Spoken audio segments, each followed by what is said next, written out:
Clear ಆಗಿದೆ. ಯಾರು delegates announce ಮಾಡಿದ್ದಾರೆ, ಆಮೇಲೆ ಕರಡು ಮತದಾರ ಪಟ್ಟಿ ಅನೌನ್ಸ್ ಮಾಡಿದ್ದಾರೆ, ಅವರು ಎಲ್ಲಿಗೆ ನಿಂತಿದ್ದೋ ಅಲ್ಲಿಂದನೇ ಚುನಾವಣೆ ಪ್ರಕ್ರಿಯೆಯನ್ನು ಪ್ರಾರಂಭ ಮಾಡಬೇಕು ಅಂತಾರೆ.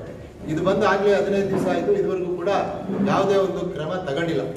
ನಮಗೆ ಗೊತ್ತಿರೋ ಮಾಹಿತಿ ಪ್ರಕಾರ ಈ ಒಂದು ಆಡಳಿತ ಮಂಡಳಿಯನ್ನ 1 ವರ್ಷದವರೆಗೂ ಕೂಡ ಇದೇ ರೀತಿ ಮುಂದುವರಿಸಿ ಇಲ್ಲಿ ಚುನಾವಣೆ ಪ್ರಕ್ರಿಯೆಯನ್ನು ಮುಂದಕ್ಕೆ ಹಾಕುವಂತ ಒಂದು ಹುನ್ನಾರ ನಡೀತಾ ಇದೆ.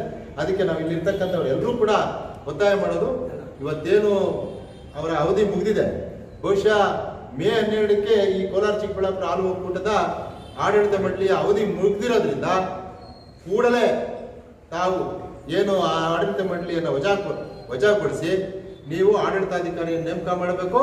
ಆಡಳಿತಾಧಿಕಾರಿ ಒಂದು ನೇತೃತ್ವದಲ್ಲಿ ಇವತ್ತು ಈ ಒಂದು ಚುನಾವಣೆ ಪ್ರಜಾಪ್ರಭುತ್ವ ರೀತಿಯಲ್ಲಿ ನಡಿಬೇಕು. ನಿಮ್ಮ ಗಮನಕ್ಕೆ ತರ್ತೀನಿ, ಕೋಲಾರ ಚಿಕ್ಕಬಳ್ಳಾಪುರದಲ್ಲಿ ಇವತ್ತು ಡೆಲಿಗೇಟ್ಸ್ ಎಷ್ಟು ಜನ ಆಗಿದ್ದಾರೆ ಅಂದರೆ ಸುಮಾರು 1600 ಜನ ಡೆಲಿಗೇಟ್ಸ್ ಇದ್ದಾರೆ. ಡೆಲಿಗೇಟ್ಸ್ ಯಾವ ರೀತಿ ಪ್ರಕ್ರಿಯೆ ಆಗ್ತದೆ ಅಂದರೆ, ಅದು ನಮ್ಮ ಇಲ್ಲಿರ್ತಕ್ಕಂಥವರೆಲ್ಲ ಬಂದಿರ್ತಕ್ಕಂಥವ್ರು ಎಲ್ಲ ಡೆಲಿಗೇಟ್ಸ್ ಆಗಿರ್ತಕ್ಕಂಥವ್ರೆ.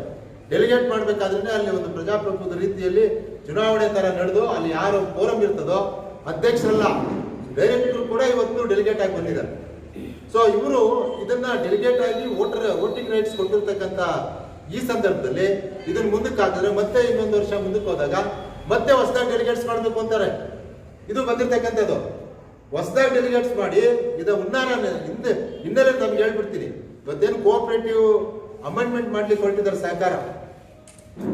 ಒಂದೊಂದು ಸೊಸೈಟಿಗೆ 3 ಜನ ನಾಮಿನೇಷನ್ಸ್ ಹಾಕಿ ಮತ್ತೆ ಡೆಲಿಗೇಟ್ಸ್ ಹೋದಾಗ ಆಡಳಿತ ಪಕ್ಷದವ್ರು ಯಾರು ಇರ್ತಾರೆ ಅವರೇ ಡೆಲಿಗೇಟ್ಸ್ ಆಗಿ ಇಚ್ಛೆ. ಇದು ಒಂದು ಹುನ್ನಾರ. ಆಡಳಿತ ಪಕ್ಷದ ಡೈರೆಕ್ಟರ್ಗಳೇ ಗೆಲ್ಲಬೇಕು, ವಿರೋಧ ಪಕ್ಷದವ್ರು ಯಾರು ಇರಬಾರ್ದು. ಇದು ಏಕಪಕ್ಷೀಯ ತೀರ್ಮಾನ ತಗೊಂಡು ಇವತ್ತು ಈ ಸರ್ಕಾರ ಇದಕ್ಕೆ ಕೈ ಹಾಕಿದೆ. ನಾವು ಇವತ್ತು ತಮಗೆ ಸರ್ಕಾರಕ್ಕೂ ಮನವಿ ಮಾಡಿದ್ದೀವಿ, ಮಾನ್ಯ ಮುಖ್ಯಮಂತ್ರಿಗಳಿಗೆ, ಸಹಕಾರ ಸಚಿವರಿಗೂ ಕೂಡ ಮನವಿಯನ್ನ ಕೊಡ್ತೀವಿ. ಇದೇ ಮನವಿಯನ್ನ ಅವರಿಗೆ ಒಂದು ವಾರದ ಗಡುವು ಕೊಡ್ತೀವಿ. ವಾರ 10 ದಿವಸದಲ್ಲಿ ಚುನಾವಣೆ ಪ್ರಕ್ರಿಯೆ ಪ್ರಾರಂಭ ಆಗಬೇಕು. ಕೋಲಾರ ಚಿಕ್ಕಬಳ್ಳಾಪುರ ಹಾಲು ಒಕ್ಕೂಟದ ಆಡಳಿತ ಮಂಡಳಿಯನ್ನ ತೆಗಿಬೇಕು, ವಜಾಗೊಳಿಸಬೇಕು. ವಜಾಗಂದ್ರೆ ಅವ್ರಿಗಿಲ್ಲ, ಈಗ ಅಧಿಕಾರನೇ ಇಲ್ಲ. ಆದ್ರೂ ಕೂಡ ಸಭೆಗಳು ನಡೆಸ್ತಾರೆ, ಬೇಕಾದಷ್ಟು ತೀರ್ಮಾನಗಳು ತಗೊಂತಾರೆ. ಮೊನ್ನೆ 6 ಕೋಟಿ ರೂಪಾಯಿ ಬಿಲ್ ಮಾಡಿ ಕೊಟ್ಟಿದ್ದಾರೆ. ಯಾರಿಗೋ ಏನು ಅಧಿಕಾರ ಇದೆ ಇವರಿಗೆ? ಇದು ಪ್ರಜಾಪ್ರಭುತ್ವನ, ಡಿಕ್ಟೇಟರ್ಶಿಪ್? ಇದನ್ನ ನಾವು ಕೇಳಬೇಕಾಗ್ತದೆ. ಇವತ್ತು ಬರೀ ನಾವಿಲ್ಲಿರ್ತಕ್ಕಂಥವರೆಲ್ಲ ದಂಗೆ ಹೇಳ್ತಕ್ಕಂಥದ್ದು